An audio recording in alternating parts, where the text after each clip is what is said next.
आप सभी को मेरा नमस्कार। YouTube चैनल पर आपका हार्दिक अभिनंदन है। स्वागत करता हूं आप सभी का और उम्मीद करता हूं कि आप सब लोग भी अच्छे होंगे। देखिए, अपना सिलेबस चल रहा था आपके BA part first year first semester Hindi साहित्य में भक्ति काल के प्रमुख कवि जो थे, जिनमें सूरदास तुलसीदास में पढ़ा चुका हूँ, जो कि दोनों ही सुगम जो भक्ति काल की सगुण काव्यधारा है उसके प्रमुख कवि थे।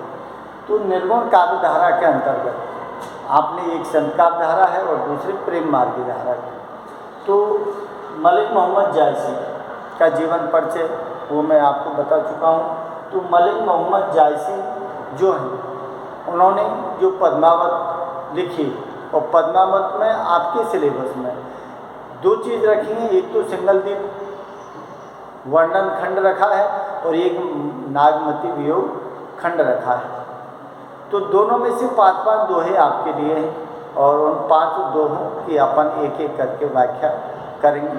तो सबसे पहली बात तो ये है कि जो जीवन परिचय दिया था मैंने आपको, उसमें बता दिया कि जो मलिक मोहम्मद जायसी हैं वो प्रेम मार्गी काव्यधारा के कवि हैं। जो पद्मावत लिखा है वो प्रेम आख्यान काव्य परंपरा का सर्वश्रेष्ठ महाकाव्य है, जो कब रचा है 1540 में, जिसमें किसका वर्णन किया है, ध्यान रखना, चित्तौड़ के राजा रतन सिंह और रानी पद्मावती को लेने जाता है, उनके बीच के प्रेम का चित्रण किया है।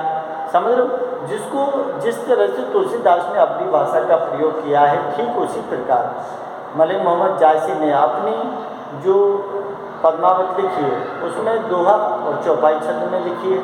जिन चौपाइयों क्या बोला है, अर्धाली बोला है। और वियोग श्रृंगार का क्या लिखा है, वियोग श्रृंगार, जो श्रृंगार रस कहा गया है, उसके वियोग पक्ष का नागमती वियोग में अच्छा वर्णन किया है।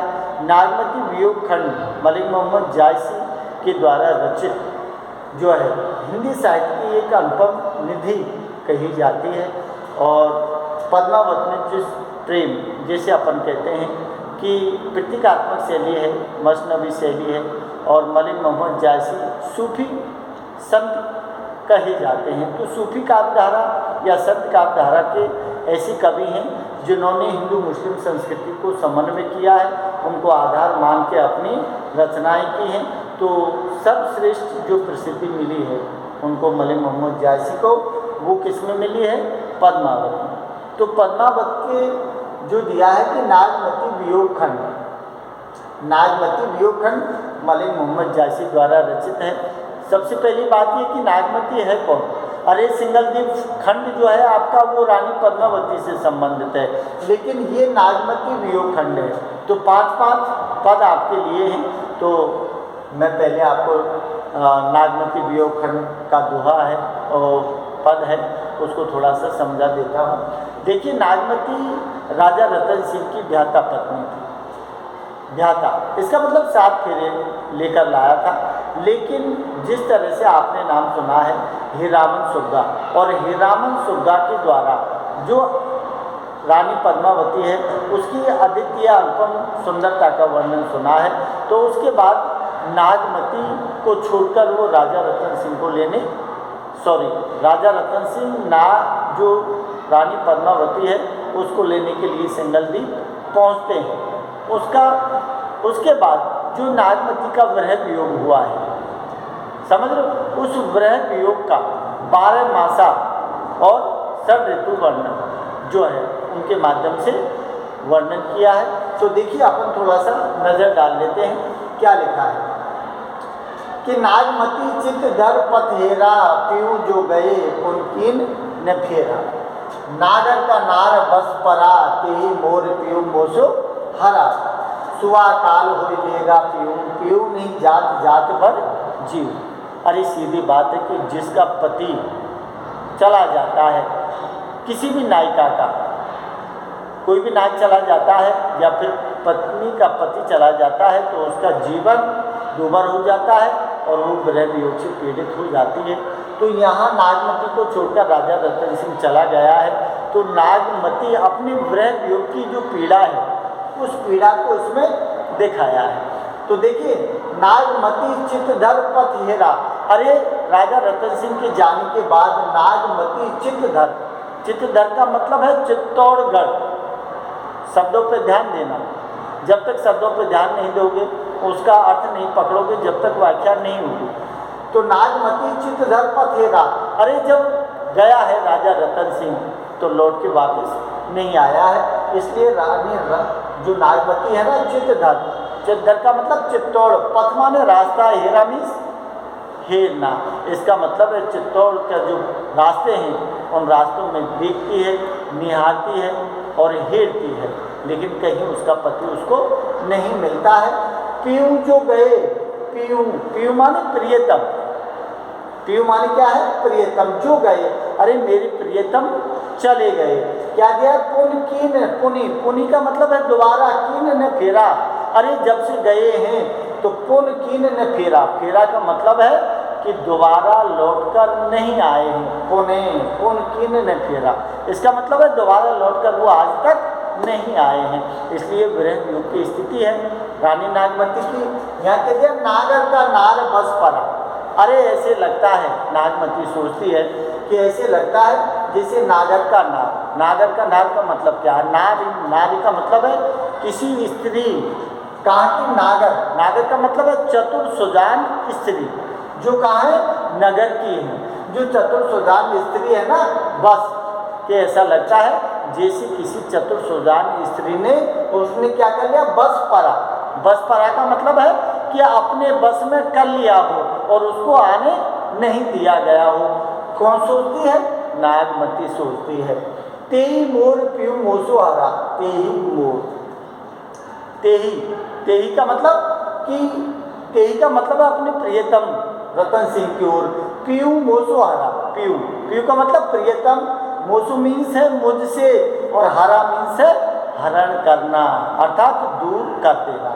इसका मतलब है कि किसी जो नगर की नारी है उसने अपने बस में कर लिया है, इसीलिए मेरा प्रियतम मुझसे दूर हो गया, अर्थात मेरी प्रियतम का हरण हो गया। कौन सोचती है, रानी नागमती। क्या दिया है, अब देखिए, सुआ काल हो लेगा पीयू, पीयू नहीं जात, जात पर जीव।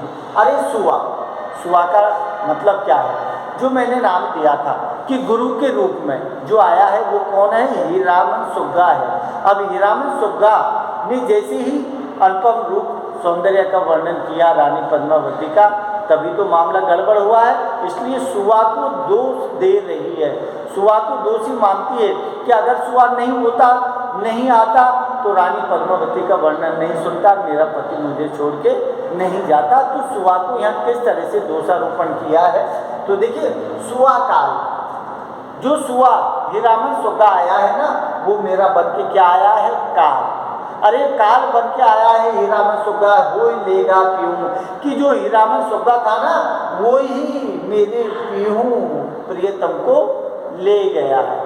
अरे हीरामन सुग्गा मेरे प्रियतम को ले गया, क्योंकि हीरामन नहीं आता, रानी पद्मावती का वर्णन नहीं करता तो वो नहीं जाते, इसलिए सुआ को दोष दिया है, सुआ को काल रूप माना है। पीयू नहीं जात, मेरे पीयू नहीं जात का मतलब है मेरे प्रियतम नहीं जाते, मेरे प्रियतम नहीं जाते, जात बर जीऊँ, अरे जब से मेरा प्रियतम गया है ना, जात बर जीऊँ, बरु, बरु माने है जलना और जीव का मतलब है हृदय, अरे जब से मेरे प्रियतम गए हैं ना, जब से मेरे हृदय जल रहा है, किसमें, विरह वियोग। क्या दिया है, भयउ नारायण बावन करा। अब देखिए, अब वो पौराणिक दृष्टांत देकर सुआ ने जो बुरा करा है, सुआ ने जो छल कपट किया है, किससे, नागमती से, क्योंकि उसके पति को ले गया, तो अब वो पौराणिक जो है उदाहरण दृष्टांत उनको देकर सुआ की उपमा किस किस से दे रही है वो थोड़ा सा ध्यान से देख लो। यहाँ दिया है कि भयउ नारायण बावन करा, राजा करत राजा बलि छरा। अरे सुआ ने ठीक मुझे उस तरह से छल लिया जैसे राजा बलि को वामन, विष्णु के वामन अवतार ने छला था ना, ठीक उसी तरह से मुझे भी सुआ ने छल लिया। देखो क्या लिखा है कि भयउ नारायण बावन करा, भयउ नारायण, भयउ माने हो जाना, बाकी दिया नारायण, नारायण का मतलब है विष्णु, बावन, अरे विष्णु ने जो वामन का अवतार लिया है उसने वामन का अवतार लिया और राजा करत राजा बलि छला। तो राजा बलि को छला मीन्स छलना, कि राजा बलि को उसने छल लिया, अर्थात 3 पग धरती मांगी थी राजा बलि से, और 2 लोग, 2 प्रथम द्वितीय और तीसरा जब पैर रखा था तो राजा बलि का सिर आ गया, तो सिर जो है जोड़ दिया और उसको पाताल में पहुंचा दिया। तो यहाँ छल से राजा बलि को हरा था। ठीक उसी प्रकार सुवानी भी मेरे साथ छल किया है, मेरे प्रियतम को हर ले गया है, उनका कहने का मतलब है ये। यहाँ क्या किया, करण पास ली न्यू के छंद, यहाँ भी छंद प्रपंच हुआ है। यहाँ दिया करण पास। करण पास का मतलब क्या है? अरे करण का मतलब है करण, जो कौन, दुर्योधन का दोस्त था, जो पांडवों के अपोजिट, वैसे पांडवों का बड़ा भाई था करण, लेकिन लड़ाई दुर्योधन की तरफ से कर रहा था। तो करण पास लीनो के छंद, अरे जिस प्रकार करण पास का मतलब क्या है? अरे करण का मतलब है कि जो अमोघ क्या थे, अमोघ जो शस्त्र हैं, जो उनके कवच और कुंडल जो थे, किसके? करण के। करण पास, अरे करण के पास जो लीनों के छंदू, करण के पास जो उनके कवच शरीर में पैदा होने के साथ ही उत्पन्न हुआ था, और कुंडल थे जो किसके द्वारा दिए गए थे? इंद्र के द्वारा, क्योंकि अर्जुन इंद्र का पुत्र माना है, इसलिए अगर करण से करण पास नहीं मांगा जाता तो अर्जुन को मार सकता था करण, इसीलिए छल से किसने? इंद्र ने करण पास मांगा है करण से, क्यों? करण भी दानी था।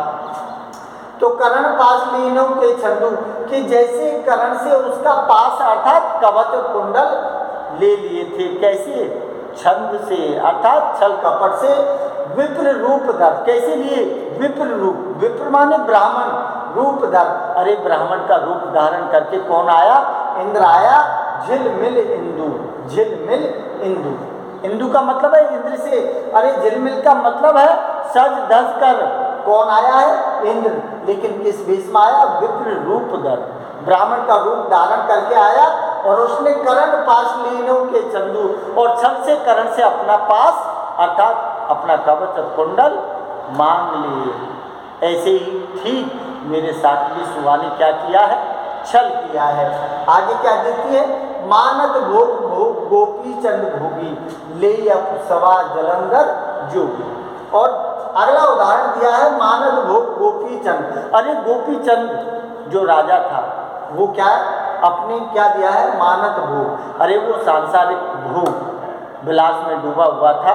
ठीक उसी प्रकार मेरा प्रियतम मेरे साथ भोग विलास करता था। कैसे? मानत भोग गोपीचंद, जैसे गोपीचंद राजा अपने रानी के साथ भोग विलास करता है, सुख ऐसो आराम करता था, ठीक उसी प्रकार मेरा प्रियतम भी करता था। भोगी दिया है, भोगी का मतलब है काम वासना जो होती है या सांसारिक सुख जो है उनका भोग करना, भोगी है। लेकिन उसको क्या दिया? ले अब सवा जलंधर जोगी, लेकिन उसको कौन ले गया? जलंधर। अरे गोपी का जो गुरु है, जो जलंधर है ना, वो जलंधर उसको जोगी का रूप धारण करके आया, और किसको ले गया? गोपीचंद को ले गया। ठीक उसी तरह से मेरे प्रियतम को सुवा ले गया। क्या दिया है? कि लेगा कृष्णन गरुड़ आलोकी, लेगा कृष्ण नहीं गरुड़ आलोकी। अब देखो यहाँ भी उसी चीज को मतलब आगे वर्णन किया है, लेगा कृष्ण गरुड़ आलोकी। अब ये गरुड़ आलोकी किसके लिए आया है? गरुड़ आलोकी का मतलब है कि जो अक्रूर आया था, क्योंकि अक्रूर के साथ ही नंद बाबा भेज सकता था कृष्ण बलराम को और किसी, इसीलिए मथुरा से किसने? कंस ने अक्रूर को भेजा था कृष्ण और बलराम को लाने के लिए। तो यहाँ क्या दिया है? लेगा कृष्ण गरुड़ आलोकी। आलोकी का मतलब है गायब हो जाना। गरुड़ अक्रूर, अरे अक्रूर जैसे कृष्ण को लेकर गायब हो गया, अक्रूर जो कृष्ण है ना, कृष्ण ही को ले गया और क्या हो गया? आलोपी, गायब हो गया। ठीक उसी प्रकार मेरी प्रियतम को सुवा लेकर गायब हो गया। क्या दिया? कठिन बिछो। अब कठिन बिछो, बिछो का मतलब है विरह वियोग। अरे वियोग हो गया, विरह का मतलब अलग। कठिन बिछो, विरह वियोग हुआ किसका? जिये किम गोपी। अरे जो गोपी थी, जो गोपी रात दिन कृष्ण के साथ रहकर प्रेम और रासलीला करती थी, अब उनके लिए कठिन क्या हो गया, विरह वियोग हो गया, ठीक जैसे मुझे हुआ है। अरे जैसे किसको, नागमती को विरह वियोग हुआ है, कठिन बिछो हुआ है, ठीक उस तरह से जिए किम गोपी। अरे तुम बताओ कि श्री कृष्ण के बिना कैसे गोपी जिए। अरे गोपी नहीं जी सकती श्री कृष्ण के बिना, क्योंकि उनका प्राण आधार है। तो ठीक मेरा प्राण आधार मेरा प्रियतम था, तो बताओ जो गोपी कृष्ण के बिना नहीं जी सकती तो मेरे बिना कैसे, इसका मतलब है कि मैं प्रियतम के बिना कैसे जी सकती। अब यहाँ क्या दिया है, देखिए, सारस जोड़ी कौन हरी। अरे मेरी और मेरे प्रियतम की जोड़ी कैसी थी, सारस के समान थी। बताया जाता है कि सारस हमेशा, एक पक्षी है सारस, जो जोड़ी में रहता था और इतना बड़ा होता था, मतलब लंबाई में 5-6 फुट होता था, दोनों जोड़ी सफ़ेद होते थे, तो एक दूसरे के बिना वो नहीं रह सकते थे, और रह गए तो पुकार पुकार के अपनी जान देते थे। तो सारस जोड़ी कौन हरी। अरे सारस की जोड़ी को किसने हर लिया, हरी। सारस जोड़ी, जोड़ी का मतलब है जोड़ी से। अरे मेरी और मेरे प्रियतम की सारस पक्षी के समान जोड़ी थी, जिसको कौन हरी, जिसको किसने हरा, अर्थात सुआ ने हरा। क्या दिया, मार वियदा, मारी, मारी माने मारना, वियदा का मतलब है शिकारी, व्याध बोलते हैं, यहाँ लिखा है वियादा। तो वियादा का मतलब शिकारी, शिकारी लीन, वियादा लीन, इसका मतलब है कि जो व्यादा है वो है व्याग, व्याग है, उसने किसका शिकार कर लिया, सारस की जोड़ी को, अर्थात उनमें से एक को मार दिया। अर्थात जैसी सुआ ने मेरे प्रियतम को हरा है, ऐसे ही शिकारी ने एक जोड़ी को हर लिया, उसकी जोड़ी बिगड़ी। ठीक उसी प्रकार व्याध बनकर कौन आया है, काल रूप बनकर कौन आया है, उसका सुआ, उसको दोष देती है। और क्या है कि झुर झुर पिंजर, झुर झुर पिंजर, पिंजर माने होता है शरीर। क्या दिया, होम भई, होम माने मैं, भई माने हो जाना। क्या दिया कि झुर झुर, झुर झुर का मतलब है कि विरह वियोग से पीड़ित होने के कारण शरीर जल जल कर क्या हो गया, विरह काल, विरह का मतलब है विरह वियोग, काल मुई दीन। अरे विरह वियोग जो काल है, विरह वियोग का मोही, अर्थात मुझे मिला है, वो सब किसके कारण हुआ है, सुआ के कारण हुआ है, क्योंकि सुआ ने ही गुरु बनकर रास्ता दिखाया है और उसी ने रानी पद्मावती का वर्णन किया है। तो सुआ को यहाँ दोषी माना है, सुआ को काल माना है, और सबका पौराणिक जो महाकाव्य है उनमें जो दृष्टांत उदाहरण है उनको देकर सुआ का जो बुरा किया है उसके साथ, नागमती के साथ, उन सबको यहाँ अच्छी तरह से समझाया है। ठीक है, अब ध्यान ये रखना है कि आपको विशेष लिखना है, तो सीधी बात है, विशेष में क्या है कि नागमती के विरह वियोग में मलिक मोहम्मद जायसी ने श्रृंगार रस के विरह वियोग का वर्णन किया है। समझ लो आप, उसमें दूसरा आपको लिखना है कि मलिक मोहम्मद जायसी द्वारा अवधी भाषा में रचित है। और क्या लिखना है कि मलिक मोहम्मद जायसी ने पद्मावत में दोहा और छंद जो हैं उनका वर्णन किया है, और श्रृंगार रस के विरह वियोग का वर्णन किया है, और जिसे आप कह सकते हो कि चौपाई जो शैली है, जो अर्धानी शैली में इसको लिखा गया है। ये सब आप इसके विशेष में लिख सकते हो। ठीक है, नमस्कार।